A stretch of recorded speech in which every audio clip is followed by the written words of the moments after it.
tayo. Layo na namin nalakad namin. Nandito. Para nakita ko na itong tambay sa akin. Pero naisip mo ba kung bilang MRT station from Botanic to Harvard Park?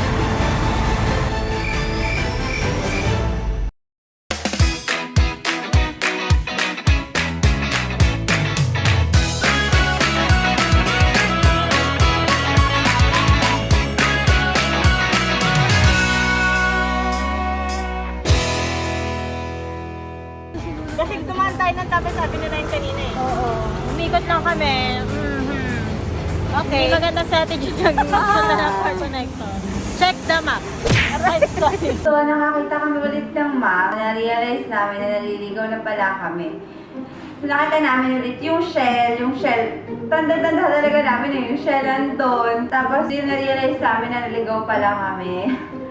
Nakaisang ikot kami, ang dami namin na waste na time. Pero si Gola, meron siyang another strategy, which is follow the shadow. Wala na sabi ng shadow mo. Kasi, di ba may shadow tayo ganyan? Pagkalipas ng mga 15 minutes, mag-move yung dulo ng shadow. Basta sa mga tayo, shadow ko buti sa nais. Nakalagay doon yung Benocletor Boy.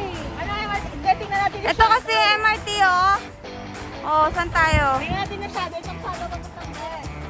Follow the Shadow. shadow. Follow the shadow. Yung strategy. Follow the shadow. Okay, go! Pwede ba follow McDonald's? Huwag ganun, babalik tayo ng Pasig.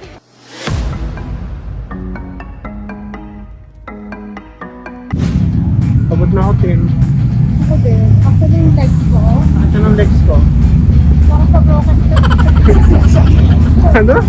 sa broken Broken into pieces. Gutom ka na? Sin yung saging. Yung senyorita na banana yun eh. Sobrang liit. Hindi man lang kumabot sa kalang-alam ko. Ilang kagat? Mga tatlong kagat lang. Kasi yung tatlong kagat na yun, maliliit na kagat pa yun.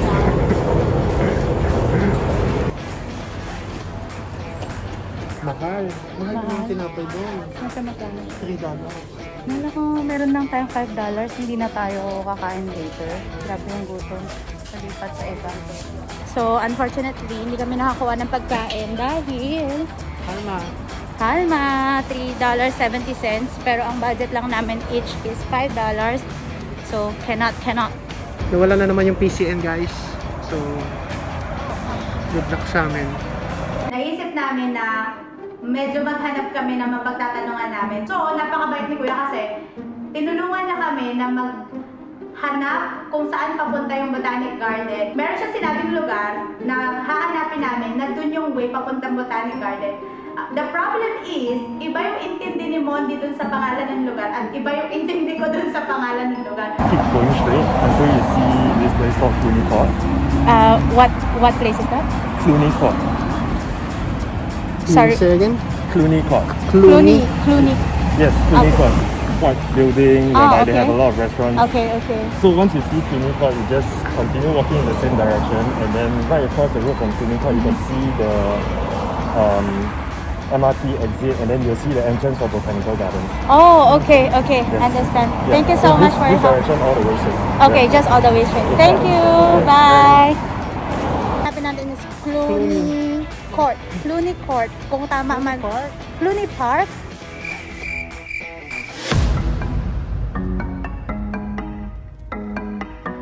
Wala na tayong time.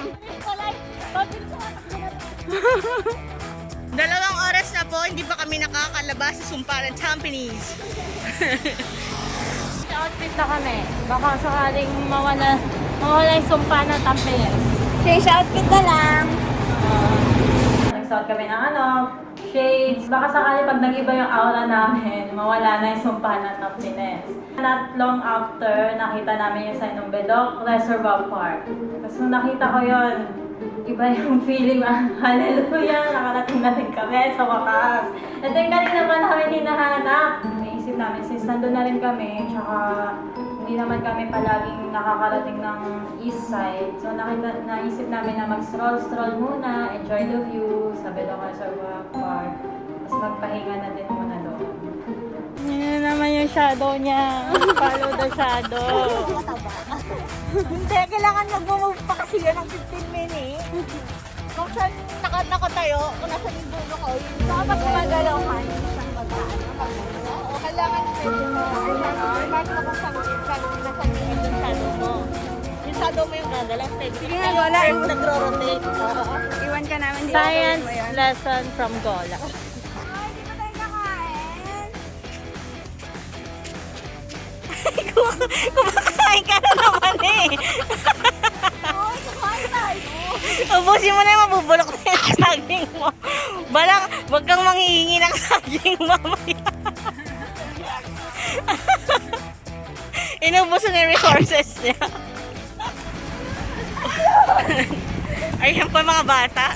Tuwan-tuwa sa bakery. Sunod tayo sa $1 plus. Wala tayo masyadong pera. Where's the nearest MRT? Nearest MRT. Ah.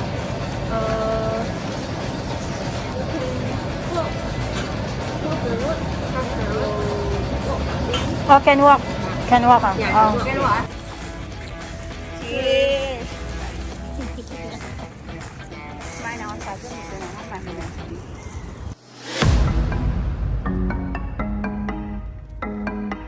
Baka ito.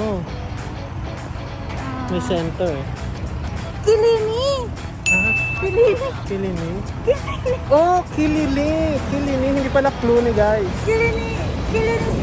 Ah, Kilini! Kilini! oh! Okay. So, hindi tama talaga yung sinabi niya. Yay! Planet Garden! So, yun na nga. Nandito na kami sa Singapore Botanic Gardens. And base sa strategy namin, mag-MR na... gagamitin na namin yung Lifeline. lifeline namin. So, yun nga. Actually, wala sa plano ko yung paggamit ng lifeline. Kasi bida-bida rin ako. Pero nung introduce ni Tin yun, ganun nga yung parang naisip yung strategy na kapag alam namin malapit na kami sa lugar, gagamit na kami ng MRT, nag-agree na lang ako, which is okay naman siya. Maganda naman yung strategy na yun. Ang ginawa namin, blue line kami, bumaba kami ng Little India. Kasi medyo familiar na ako dun sa Little India, tsaka Bugis. Feeling ko malapit na rin yung yung Malayan Park. So, update muna guys. We're here at Little India. Teka. Teka. Teka Center. So, ang gagawin namin, sundan na lang namin yung blue line. MRT station. Yeah. So, yung next station, which is Rocher, 450 meters away from Little India. So, Actually, meron pa tayong 2 hours. So, feeling ko, kakayanin natin. Pwede pa tayong kumain kasi focus na talaga mo. So, yung buong meal namin, inabot siya ng $9.60. Actually, yung meal ko gusto kong gawin iced coffee, kaya lang magtatapak ng 50 cents. So, kulang ako ng 60 cents. Sorry. Okay na to, at least may egg tsaka coffee. Pilit kasi na coffee. Auntie, thank you so much. thank you. So, yun guys, naisip ko. May isa pa kaming lifeline. So, di dalawa pa. Inisip ko ngayon, kung gagamitin namin yung stop time since kumakain tayo. At least 15 minutes makapag-stop tayo. Sa 12:30, lakad na tayo. Kung bago sa 30 minutes natin, 10 minutes lang gagamitin natin. Okay, let's pause the natin.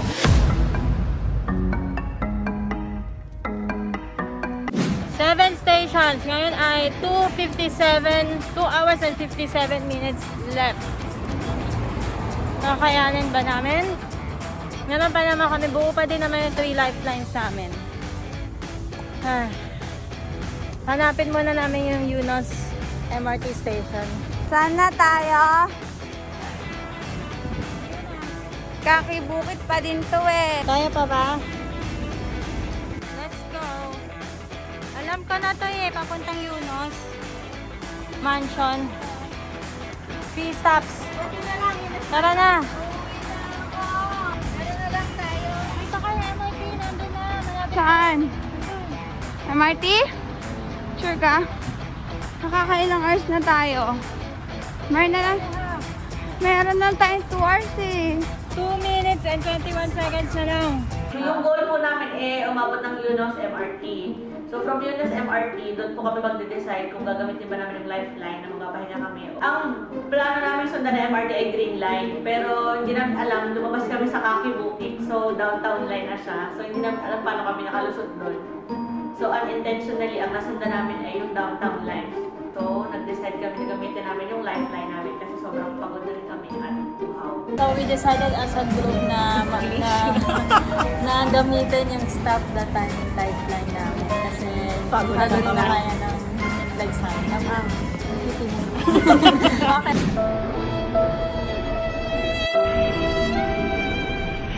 Resume na namin yung countdown timer. Okay. Resume, let's go!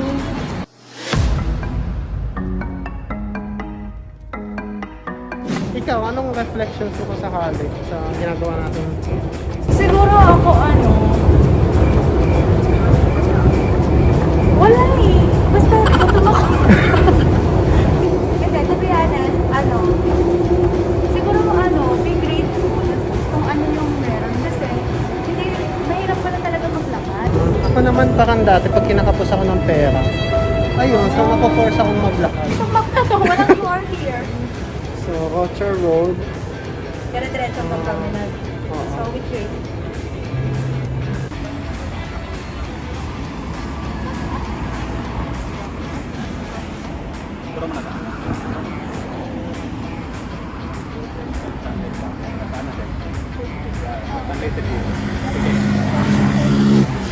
So, yeah. We're almost there, guys. Almost. Nakikita na namin ang ending, At ang tagumpay. ang tagumpay ng paghihirap namin. Roots! Work! Sana lang yung kabila din, ano?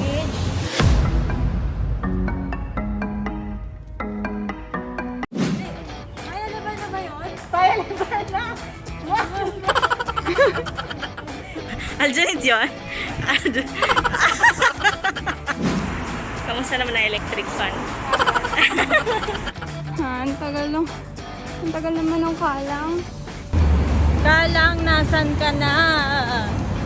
Kanina ka pa namin hinahanap.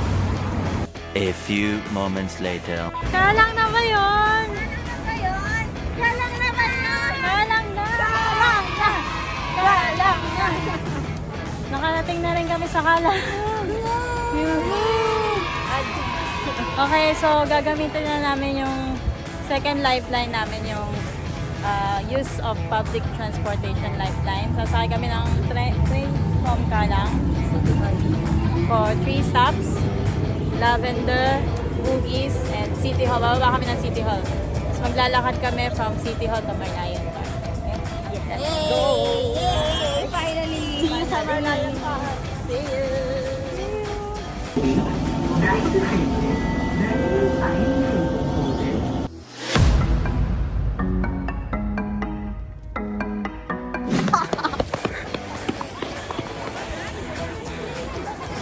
Pasakatin! Asa na? Ayun! We're here! Yeah! We made it to Merlion Park! Pero wala pa dito ang ating mga kasama. Let's see kung anong oras sila dadating. Sana ma-meet nila yung time limit na binigay na 6 hours para makapasa tayo sa challenge. Kasi even we are here, kung hindi sila makaka-reach within 6 hours, talo pa rin. Hindi pa rin kami nakapasa sa challenge. Nandito na kami, nakalabas na kami ng City Hall. Dadaan tayo sa City Link, papuntang Esplanade. So, sana lang hindi kami maligaw sa Esplanade, sa City Link, kasi minsan nakakaligaw. Okay.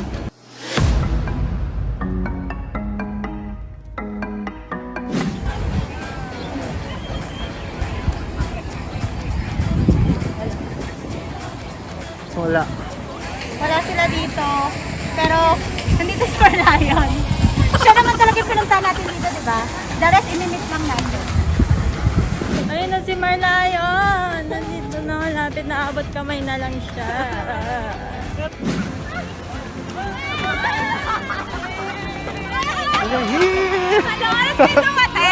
Kanina pa? Grabe! Kanina pa kayo? Galing, galing, galing. Kanina pa kami. Grabe, 6 hours! Kinakabahan na kami, actually. Sa mga pinakamahirap physically na challenges na nagawa ko kasi sobrang hirap niya. Pero kung iisipin mo sa umpisa, parang akala mo hindi mo kaya. Pero gawa nung challenge na yun, malalaman mo na yung sarili mo, meron ka pa rin palang maibibigay. Basta iset mo lang yung mind mo na makomplete mo siya. Ang importante naman, nag-enjoy kami, naging masayang experience, tapos may ibabaon namin to yung memory na to.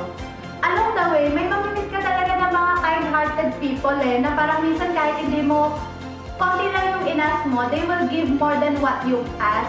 Kahit na may mga hardships talaga na madadaanan tayo along our own journey, personal journey, we will meet people with kind heart na tutulong sa atin para maging successful tayo.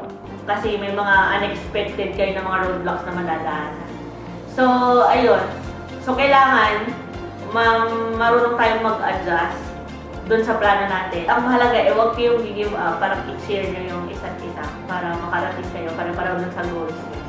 Mas masaya yung feeling kapag lahat kayo na-achieve yung goal. Hindi yung mag-isa ka lang or hindi kayo lahat naka-achieve ng goal. Challenging siya kasi di ba parang lahat tayo dependent na sa internet. Yung experience na to travel without using yung internet by just relying lang dun sa mga pagtatanong or sa mga signs sa paligid, being aware sa paligid natin. Na-refresh lang rin ako na maging aware sa mga paligid or not relying lang dyan sa power ng internet. Ayun nga, nadi-discourage na ako medyo. Pero iniisip ko na lang, since may purpose naman bakit namin gagawin yung challenge. Since na-complete namin yung challenge, na-reach namin yung goal, mapupulfill namin yung pagtulong sa charity, which is yung main goal namin. Guys, thanks for getting this far sa part ng video na to. And as you have known, na tapos namin yung challenge namin. Nanalo kami, di ba guys? So as part of our challenge na gaya nabanggit namin, we're paying it forward. And ang napili namin first ever na random act of kindness namin is yung Concordia Children's Services Incorporated. Okay, so nag-reach out na tayo sa kanila actually, and it's on the process na kung paano man natin maipapahatid sa kanila yung konting nakayanan natin tulong. That's all for this vlog, guys. So thanks for watching, and please don't forget to Like, share, and subscribe! Please also like our Facebook page, Team Housemates. Pag-google na lang. Ay, Facebook search. Facebook search na lang. Description box. Nandyan lang yun, pakihanap. Thank you for watching, guys! Thank you for watching. Bye!